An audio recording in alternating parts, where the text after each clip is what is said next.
আসসালামু আলাইকুম এভরিওয়ান, আমি অদিতি। সবাইকে আমন্ত্রণ জানাচ্ছি আবার নতুন একটা ব্লগে।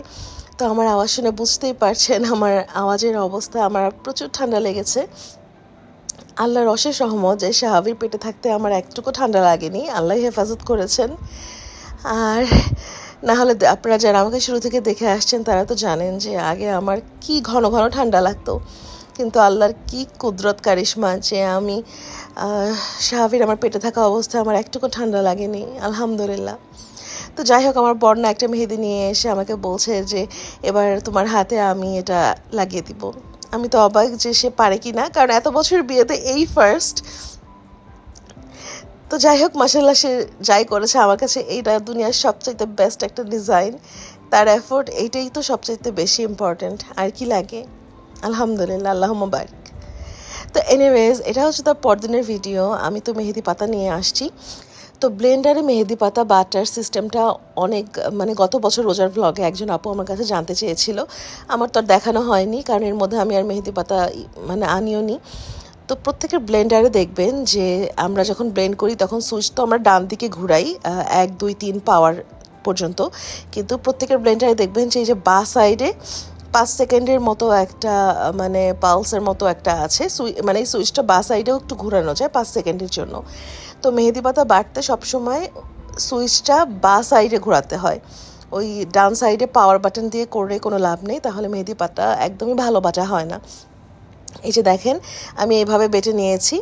আর আমি এখানে 2 টেবিল চামচের মতো পানি ব্যবহার করেছি। এটা কোয়ান্টিটির উপর ডিপেন্ড করে, আপনারা তো দেখলেই বুঝবেন বাটার সময়। তো সেভাবে বেটে নিলে এই যে একদম এরকম সুন্দরভাবে স্মুথ একটা পেস্ট তৈরি হয়ে যাবে। এরপরে হচ্ছে আমি ডাইনিং এরিয়াতে এসে এই স্কচ টেপ দিয়ে আমার হাতে আমি একটু লাগিয়ে নিয়েছি, যেন এজেসগুলো মেহেদি পরার পর যেন এজেসগুলো যেন একটু মানে একদম সুন্দর থাকে। নাহলে এমনি হাত দিয়ে দিলে হয় কি একটু বাঁকাতারা হয়ে যায়, তো ওটা ভালো লাগে না। এই জন্য আমি মানে সবসময় স্কচ টেপটা লাগিয়ে দেন হচ্ছে মেহেদি পাতা অ্যাপ্লাই করি হাতের মধ্যে। প্রতি বছর এই যে ঈদের সময় যখন মেহেদি পাতা দেই, তখন আমি আর আম্মু মিলে বলাবলি করি যে মাঝে মধ্যে আমরা হাতে মেহেদি দিব, তাহলে ভালো লাগে, হাতটা একটু সুন্দর লাগে। আর তো কোনো রকম মানে নেল পলিশ তো আমি দেই না, নামাজের জন্য তো নেল পলিশ দেওয়াই হয় না, বা নামাজ না থাকলেও আমি দেই না, কারণ ওটাকে তুলবে আবার কে, দুনিয়ার ঝামেলা। এই সমস্ত কিছু চিন্তা করে আমি মানে নেল পলিশ দেওয়া বাদ দিয়ে দিয়েছি সেই কবে, মানে বিয়ের পরপরই আমি বাদ দিয়ে দিয়েছিলাম। তো যাই হোক, কিন্তু ওই পর্যন্তই, চিন্তাভাবনা পর্যন্তই, আমাদের আর মেহেদি দেওয়াই হয় না। সেই গত বছর রোজারিতে দিয়েছিলাম আর এবছর দিলাম। তো এনিওয়েজ, এটা হচ্ছে তার পরদিনের ভিডিও। সকাল সকাল হেল্পার চলে আসছে আর ওকে নিয়ে আমি পুরো রান্নাঘরকে আমি গোসল করিয়েছি, কারণ মানে আমার তো রান্নাঘরে এখন সেভাবে আর আসে হয় না, কারণ এখানে অনেক সময় লাগে। শাহাবিরকে রেখে তো আমি মানে এগুলো করতে পারবো না।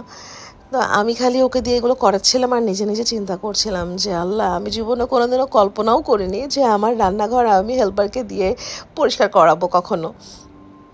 তো যাই হোক, মানুষের লাইফে এরকম চেঞ্জেস আসে। আমার যত আর্লি চলে আসবে এটা আমি বুঝিনি।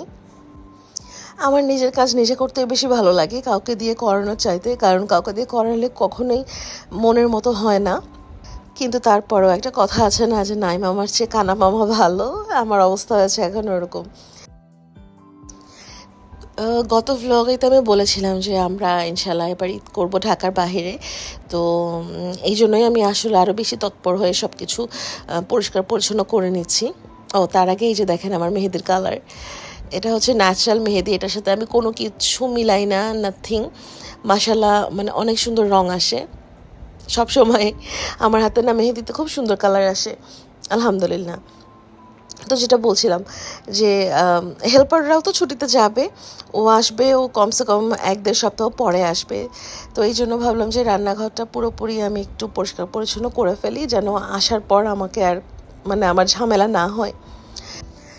আর এটা হলো বিকেলের দিকের ভ্লগ। আমি কারুস বাংলাদেশ থেকে না 2টো টেবিল রানার আর সাথে প্লেসম্যাট অর্ডার করেছি। তো এই যে প্রিন্টটা, এটা হচ্ছে একটু মানে মুঘল থিম ইন্সপায়ার্ড একটা প্রিন্ট। তো আমার কাছে দেখে ভালো লাগলো, এই জন্য আমি 2 রকমের 2টো অর্ডার করেছি, কারণ আমি যেগুলো এখন ব্যবহার করছি এগুলো অনেক পুরনো হয়ে গেছে। এই জন্য ভাবলাম যে সামনে ঈদ, আর এই প্রতি বছর ছাড়া আসলে এগুলো চেঞ্জ করাও হয় না, তো ভাবলাম যে চেঞ্জ করে ফেলি, একটু নতুন একটা লুক আসবে ডাইনিং এরিয়াতে। আর আপনারা যারা আমাকে একদম শুরু থেকে দেখে আসছেন তারা তো মানে চোখ বন্ধ করে বলতে পারবেন যে আমি হচ্ছি নতুন কোনো কিছু কিনে আনার সাথে সাথে সেই জিনিসটা আমি ব্যবহার করি। আমি কখনোই কোনো কিছু তুলে রাখি না, আমি একদম নগদে সব কিছু ব্যবহার করে ফেলি। যেহেতু সেদিনই পার্সেলটা হাতে পেয়েছিলাম, তাই সেই দিনই সাথে সাথে ওটা আমি বিছিয়ে ফেলেছিলাম টেবিলের ওপরে। আর এই হলো আমার বিস্কিটের ঝুড়ি। আমি বুঝি না যে মানে বিস্কিটের উপর আমার এত কেন একটা আগ্রহ আছে, আমার বিস্কিট খেতে এত কেন ভালো লাগে, খুব মজা লাগে। আচ্ছা, এখন আমরা রান্নাঘরে চলে আসছি, ইফতারের টাইম। তো সকালে ওই যে রান্নাঘর পরিষ্কার করা হয়েছিল, রান্নাঘরের মধ্যে কিছু চেঞ্জেস এনেছি। যেমন আগে চুলার বাঁ পাশে হচ্ছে পেঁয়াজ কাটা মেশিনটা থাকতো, তারপরে ইলেকট্রিক ক্যাটেলটা আমি রেখেছিলাম। এখন চুলার বাঁ পাশে আমি আমার ইলেকট্রিক যে চুলাটা সেটা রেখেছি, আর আরেক অপর পাশে হচ্ছে আমি ওই যে পেঁয়াজ কাটারটা রেখে দিয়েছি। ওফ, আমাদের এদিকে এই যে ফাইটার প্লেন যাচ্ছে, এত সাউন্ড! আর আমার না এই ফাইটার প্লেনে মানে প্লেনের সাউন্ডে খুব অসুবিধা হয়, আমি খুব ভয় পাই। কেমন যেন মনে হয় যেন ভেতর থেকে একদম কেঁপে উঠে, বুক ধড়ফড় করে, আমার এরকম ভয় লাগে। শাহভি যখন পেটে ছিল তখনই তো মাইলস্টোনের এই ঘটনাটা ঘটলো। আমার না ওই সময় থেকেই মানে যখনই ফাইটার প্লেনের আওয়াজ পেতাম আমার বুক খুব ধড়ফড় ধড়ফড় করতো। আমি আমার হাজব্যান্ডকে প্রায়ই বলতাম যে আমার না কেন জানি খুব ভয় লাগে, ফাইটার প্লেন গেলেই খুব ভয় লাগে, আমার ভেতরটা একদম কেঁপে ওঠে। তার কিছুদিন পর পরই এই যে মাইলস্টোনের এই ঘটনাটা ঘটে গেল। মানে আমার তারপর থেকে না কেন জানি খুব মানে একটা আতঙ্কের মধ্যে থাকি আমি। আচ্ছা, যাই হোক, ওইসব কথা আসলে আর বলা উচিতও না, বলতে চাইও না। তো আমার বর না একটানা ভাত খেয়ে এখন বলছে যে আমরা আজকে কি একটু ডিফারেন্ট ইফতার করতে পারি, একটানা তো অনেকদিন ভাত খেলাম। পরে বললাম যে কি খেতে চাও, বলে যে এমনি রেগুলার বেসিক যেই ইফতার করে ভাজা পোড়া সেগুলো একটু করে দিও আজকে, রোজা তো প্রায়ই শেষ। আমি বললাম যে আচ্ছা ঠিক আছে, তাহলে আজকে করে দিব। তো আমি এই যে পেঁয়াজও বানিয়ে দিয়েছি, আর আম্মু হচ্ছে বেগুনি ভেজে দিয়েছেন। আর এদিকে আমি আবার একটু ডিম কেটে নিচ্ছি, কারণ আমার বর আবার ওই যে ছোলা ডিম এগুলো দিয়ে একটু প্রোটিন সালাদের মতো করে নেন, এই জন্য। তো আমি এখন আমিও যেমন ডিম খাই না, আমার আম্মুও ডিম খায় না। অথচ আমার আম্মু সিকিউরিটি পেশেন্ট, তাকে ডাক্তার বলেছে যে আপনি ডিম খাবেন, ডিমের সাদা অংশ আপনার জন্য খুবই ভালো, কিন্তু আমার আম্মু খাইই না। তো ভাবলাম যে নিজেদের জন্য করছি, তাহলে আম্মুর জন্যও করে দিই, এভাবে আম্মু একটু খেতে পারবে। তো আমার না আগে ভাজা পোড়া এত পছন্দ ছিল যা বলার বাহিরে, প্রচুর খেতাম, প্রচুর। এগুলো করে করে আমি ফ্যাটি লিভার বানিয়ে ফেলেছিলাম।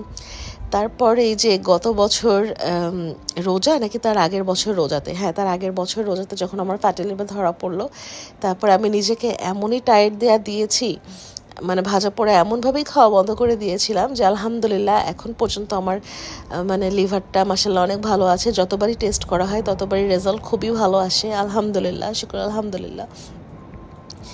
তো আগের মতো যদি এরকম খেতাম তাহলে তো অবস্থা একদম 12টা বেজে যেত।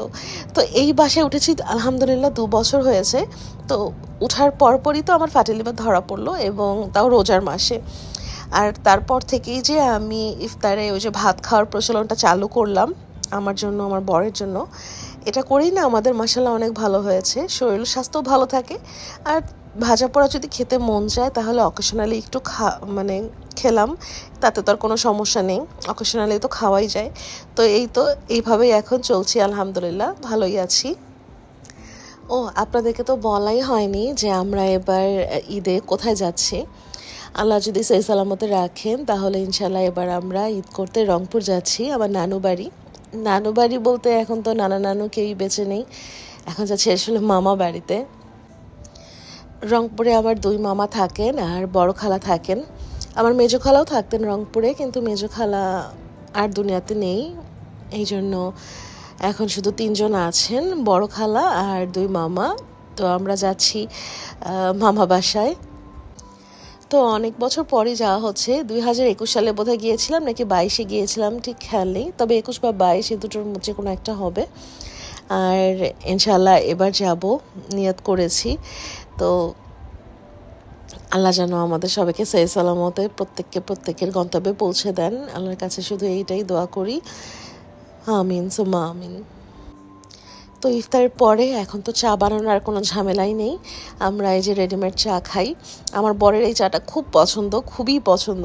তো সে কিন্তু দুধ চা ওইভাবে খায় না, কিন্তু এই চাটা খাওয়ার পর থেকে সে প্রায়ই বলে যে আমাকে একটু চা দিও, তোমরা খেলে আমাকেও সাথে একটু দিও। তো আমি যেহেতু চা বানাতে যাচ্ছিলাম, তাকে জিজ্ঞেস করলাম খাবা নাকি, বলে যে হ্যাঁ খাবো। আর এখানে না একটা মজার জিনিস দেখেন, আমার বর মোবাইল টিপছে না, আমি চা রাখবো কি, আর আমি টেরিয়ে টেরিয়ে তার ফোনের দিকে তাকিয়ে আছি, যেন সে কি না কি করছে। সেটা ফানি একটা ভিডিও দেখছিল, তো আমি না কোন ঘোরের মধ্যে ছিলাম, আমি দাঁড়িয়ে দাঁড়িয়ে ওটাই মানে দেখছিলাম। পরে আসলে যখন ভিডিও এডিট করছিলাম আমার এত হাসি আসছিল, মানুষ ভাববে যে বরের ফোনের মধ্যে নজর দিয়ে রাখছে যে বর কি না কি করছে। যাই হোক, মজা করলাম। অনেকে আবার মজা বুঝে না, দেখা যাবে যে এটার প্রেক্ষিতে আবার আজাইরা কিছু ফালতু কথা বলবে। তো এই যে এখন চা আর বিস্কিট নিয়ে বসলাম, এই বিস্কিটগুলো আকিজ থেকে এসেছে। তো আমরা না চা খেয়ে একটু নিচে গিয়েছিলাম হাঁটতে, তো দেখলাম এত সুন্দরভাবে রূপায়ণ সাজিয়েছে ঈদ উপলক্ষে। গত বছর সাজায়নি, কিন্তু এ বছর কীভাবে বা সাজালো আল্লাহ জানে। আমরা না সবসময় বলি যে অ্যাটলিস্ট ঈদের সময় তো সাজানো উচিত, তো এবার দেখলাম সাজিয়েছে। তো এনিওয়েজ, এই ছিল আমার আজকের ব্লগ। ভালো লাগলে like, comment, share and subscribe করে দিতে পারেন। দেখা হবে ইনশাআল্লাহ নেক্সট ব্লগে। টিল দেন টেক কেয়ার, আল্লাহ হাফেজ।